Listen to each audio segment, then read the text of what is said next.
ओम नमः चंडिकाय। आप सभी के अंतर में बैठे परमात्मा को मनमोहन चित्रांश का नमस्कार। आज हम स्वर विज्ञान पर चर्चा करेंगे।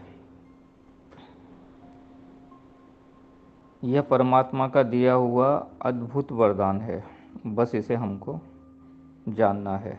हम जानते नहीं हैं कि हमारे अंदर कितना बड़ा खजाना छुपा हुआ है। स्वर विज्ञान के द्वारा हम हमेशा स्वस्थ रह सकते हैं और मनचाही सफलता प्राप्त कर सकते हैं। आज की चर्चा के एक एक शब्द को बहुत ध्यानपूर्वक सुनने के और समझने की ज़रूरत है और अंतर में उतारने की आवश्यकता है।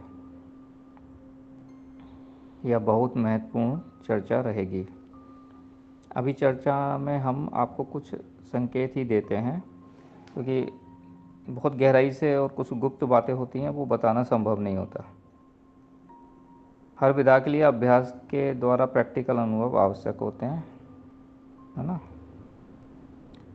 और 3 स्वरों के साथ साथ 5 तत्व भी हमेशा हमारे अंदर चलते रहते हैं। हर एक तत्व का अलग अलग रंग होता है। ये बहुत गहरे अभ्यास के बाद ही समझ में आता है। आंखें बंद करने पे तत्वों के रंग दिखाई देते हैं। और स्वर साधना में स्वरों के साथ उसको जोड़ के बहुत ही सटीक परिणाम सामने आते हैं। यह बहुत गूढ़ विषय है। इसको अच्छी तरह जानने के लिए किसी गुरु के सानिध्य में रहकर ही हम सीख सकते हैं। हर विद्या के लिए सतत अभ्यास की ज़रूरत है। मुझे बहुत छोटी उम्र से ही इस विद्या का ज्ञान हुआ। हम अभ्यास भी करते थे और उत्सुकता बस सत्यता और असत्यता को जांच करने के लिए कुछ ना कुछ प्रयोग भी करते रहते थे।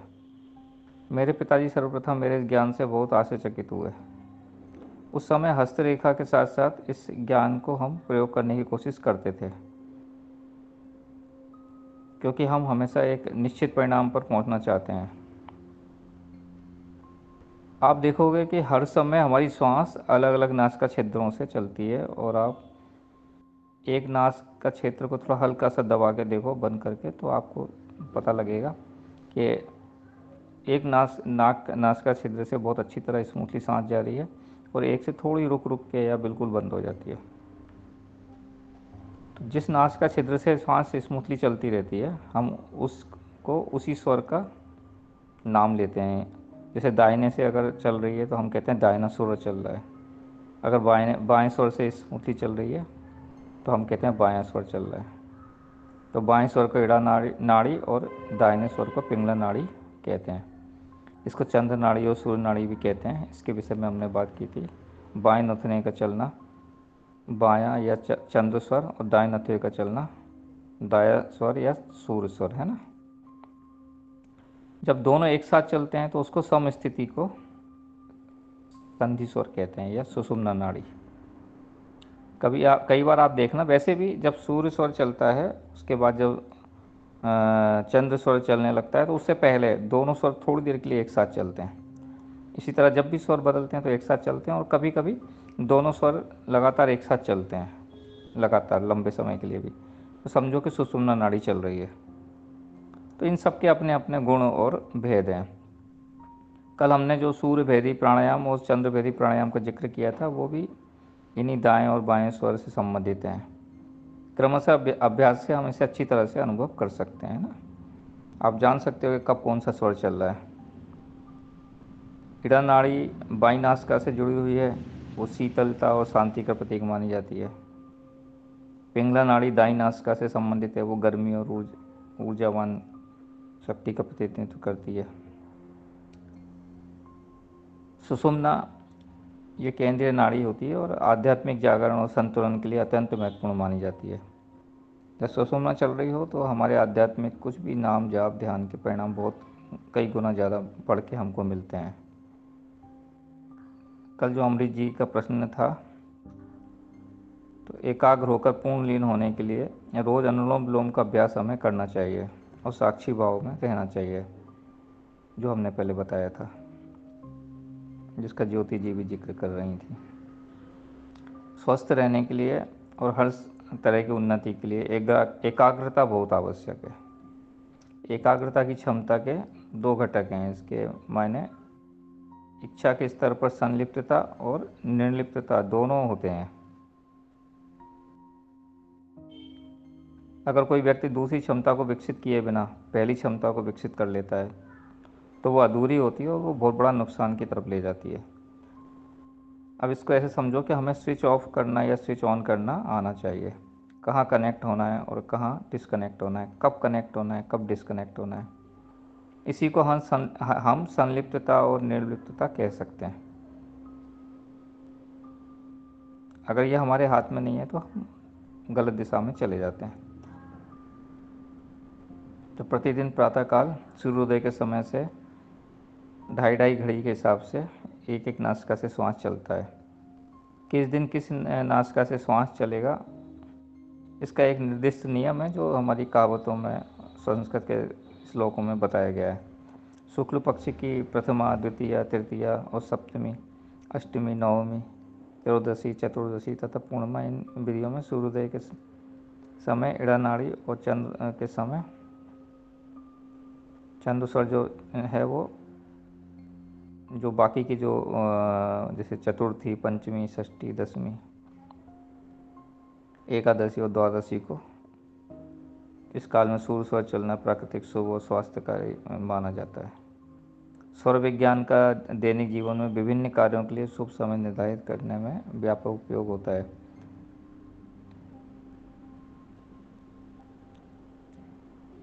जैसे सुबह पड़वा के दिन हम देखते हैं कौन सा स्वर चल रहा है, उस हिसाब से एक जंगल सबका अलग अलग भी होता है, तो उसको देख लेना चाहिए। और जैसे मान लो चंद्र स्वर चल रहा है तो आप कोशिश करो कि सुबह उठते हो ना तो अपना ज़मीन से पैर नीचे रखने से पहले स्वर देख लो। अगर चंद्र स्वर चल रहा है तो बायां पैर ज़मीन पर रखो, और अगर सूर्य स्वर चल रहा है तो दाहिना पैर ज़मीन पर रखो। इस तरह से हम काफ़ी लाभ ले सकते हैं स्वास्थ्य संबंधित, हमारा दिन अच्छा जाएगा। अच्छा, जब ईड़ा नाड़ी सक्रिय होती है ना उस समय शांत कार्य करो या स्थिर कार्य करो, जैसे कुछ किसी से व्यवहार करना है, कुछ लेन देन करना है, तो ये समय अच्छा माना जाता है। और पिंगला नाड़ी जब चलती है तो थोड़ा सा सक्रियता ज़्यादा रहती है, गतिशील ऊर्जावान कार्य, एक्सरसाइज वगैरह करना, मुकदमे वगैरह, लड़ाई झगड़े के कार्य, इस तरह के कार्य सूर्य नाड़ी में करते हैं तो हम सफल होते हैं। ऐसे थोड़ा थोड़ा हम समझ देते हैं धीरे धीरे, तो धीरे धीरे अभ्यास हो जाता है। स्वर विज्ञान के अभ्यास से व्यक्ति ना कई स्वास्थ्य संबंधी समस्याओं का समाधान कर सकता है। इसमें श्वास नियंत्रण और विशिष्ट समय पर कौन सी नाड़ी सक्रिय है उसका ध्यान देना होता है। जैसा कि कल हमने आपको बताया, चंद्र स्वर चलने के समय पानी पीना और सूर्य स्वर चलने के समय खाना खाना। इसी तरह दिन में बाईं नाक का से सांस लेना और चंद्र स्वर को चलाना, और रात में सूर्य स्वर को चलाना। एक कहावत है कि खाए के मुँहते सोवे बाऊँ, काहे बेर बसावे गाऊँ। मतलब खाना खाने के बाद आप बाथरूम करने जाओ, मूत्र त्याग करो, ऐसा आदत बन जाती है। आप खाना खाओ तो आपको फिर बाद में मूत्र त्याग के लिए जाना होने की आदत बन जाती है। और अगर बाईं करवट सो आप रात को, जब आप बाईं करवट सोओगे तो आपका दाहिना स्वर चलेगा, तो मतलब रात को सूर्य स्वर चलेगा तो आप स्वस्थ रहोगे। तो ये भी एक बात है कि आप जब बाईं करवट सोओगे तो आपका दाहिना स्वर चलेगा, और आप अगर बायां स्वर चलाना चाहते हो तो दाईं करवट सो जाओ, या कांख में थोड़ा दबाने से स्वर बदल जाते हैं। धीरे धीरे ये भी समझने की बात है, अभ्यास। अगर हमको स्वर बदलना है, अपने मन मुताबिक स्वर चलाना है तो इस प्राचीन ज्ञान को आधुनिक जीवन में बहुत अधिक प्रासंगिक और उपयोगी बनाने की प्रयास इस समय किए जाने चाहिए, ऐसा मुझे लगता है। क्योंकि प्राचीन कुछ नहीं है और ये हर समय नया है, और इसको हमने प्रयोग में लाना भूल गए, इसलिए हम इसका लाभ नहीं ले पा रहे हैं। इसका बहुत बड़ा लाभ अभी भी लिया जा सकता है, अपने स्वास्थ्य के लिए, सफलता के लिए और बहुत सारी बातों के लिए, ज्ञान विज्ञान के लिए। स्वर विज्ञान के माध्यम से श्वास नियंत्रण और नाड़ियों के संतुलन को बनाए रखकर हम विभिन्न स्वास्थ्य संबंधी समस्याओं का समाधान बहुत इजीली कर सकते हैं, बहुत आराम से। स्त्रियों को बच्चा नहीं होता है तो उसकी समस्या दूर हो जाती है। लड़का या लड़की मनचाही संतान प्राप्त करने के लिए इस विज्ञान का सहारा लिया जा सकता है, जो कि बहुत ही सटीक निकलता है। चंद्रमा और सूर्य के जो चंद्रमा की कला है उसका इफ़ेक्ट पड़ता है हर चीज़ पर, ख़ासतौर से महिलाओं के ऊपर। माहवारी पे और बच्चा होने के लिए जो भी स्थितियाँ बनती हैं, तो हम इन स्वरों के माध्यम से उसको ठीक कर सकते हैं।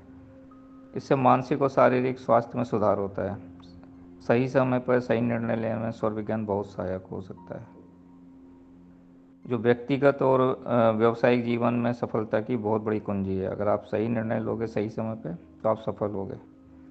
स्वर विज्ञान का अभ्यास न केवल शारीरिक और मानसिक स्वास्थ्य को सुधारता है, बल्कि यह आध्यात्मिक विकास, ऊर्जा संतुलन और जीवन में सफलता प्राप्त करने के लिए एक महत्वपूर्ण साधन है। इसके नियमित अभ्यास से व्यक्ति जीवन के सभी क्षेत्रों में सकारात्मक बदलाव महसूस कर सकता है। इस विषय पे अगर आप कुछ प्रश्न करना चाहें तो कर सकते हैं, क्योंकि एक साथ सारी बातें नहीं कह पाते हैं। धीरे धीरे आप कुछ प्रश्न होंगे आपके, तो हम जवाब उसको देने की कोशिश करेंगे और आगे चर्चा को जारी रखेंगे। सभी के अंतर में बैठे परमात्मा को नमस्कार। ओम।